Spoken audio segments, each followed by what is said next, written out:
Alright, so picture this. There's a huge fight coming up. Mike Tyson, one of the most legendary names in boxing history, is stepping back into the ring for a match with Jake Paul, the YouTuber turned boxer who's built his whole career on creating buzz and getting people talking.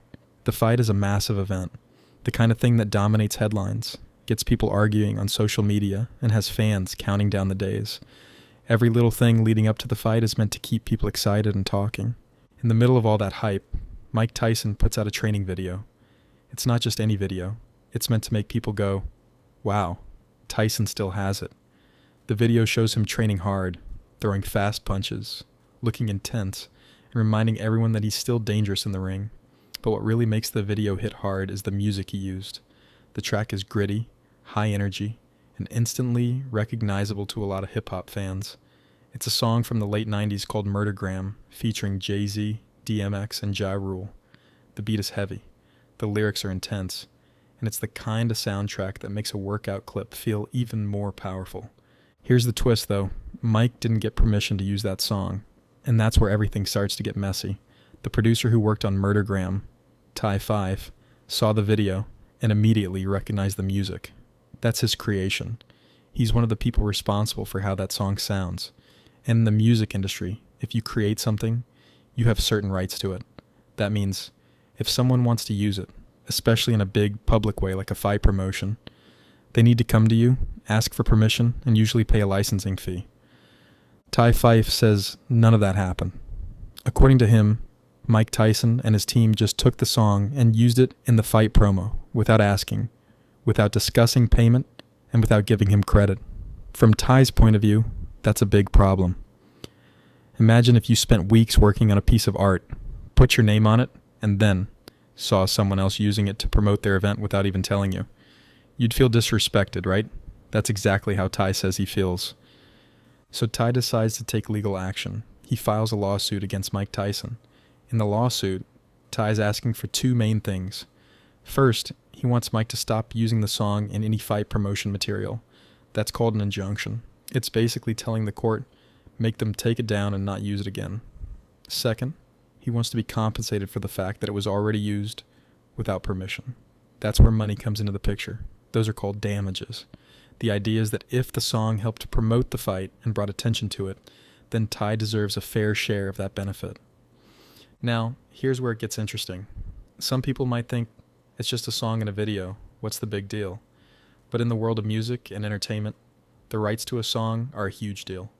Music isn't just art, it's also business. Every time a song gets played in a movie, a commercial, or a promotional video, someone has to make sure the creators are paid. That's how artists, producers, and writers make a living. Without those protections, anyone could just grab a song, use it, and leave the creator with nothing. Ty's decision to sue isn't just about the money. If someone as famous as Mike Tyson can use music without permission, and nothing happens, it could send the wrong message to others. It could make people think it's okay to skip the process of getting clearance. By taking this to court, Ty is basically saying, no matter how big you are, you have to respect creative rights. Of course, on Tyson's side, things might look different. He might say it wasn't intentional, or that he thought the music was cleared. In big promotions like boxing matches, there are usually a lot of moving parts. Editors, marketing teams, social media managers, and it's possible someone on his team added the track without realizing the legal steps that were needed. But in the end, it's Mike's brand, Mike's promotion, and Mike's fight, so the responsibility lands on him. This situation is also a reminder of how tricky the line between art and promotion can be. If Tyson had just been listening to Murdergram in his personal gym and posted a casual video for fun, maybe Ty wouldn't have taken it this far. But because this was tied to a huge money-making event, the stakes were higher. This wasn't just a song in the background, it was part of a promotional machine for a fight that likely made millions of dollars. It also shows how music from decades ago can still have power today. Murdergram came out in 1998, and yet here it is, sparking legal action in 2025. That's the thing about great music. It never really dies. It can still inspire, still energize, and still get people's attention, even years later. But because it holds value, that value has to be respected. And that's why lawsuits like this happen. It's not just about punishing someone. It's about making sure the rules are followed so artists can keep control of their work. If you create something, it should be up to you how it's used and who gets to profit from it. Without that control, the creative industry would be chaos. The Tyson-Paul fight was already full of drama because of the personalities involved. Both guys know how to stir up the public. Adding this music lawsuit into the mix just makes the whole event even more talked about. Fans aren't just arguing over who would win the fight. They're also debating whether Tyson was in the wrong, whether Ty is overreacting, and what the right move is in situations like this. The court will eventually decide whether Ty's claims hold up and how much, if anything, Tyson has to pay. But no matter what happens, this has already become another reminder that even the biggest stars have to play by the same creative rules as everyone else. Fame doesn't make you immune from respecting other people's work.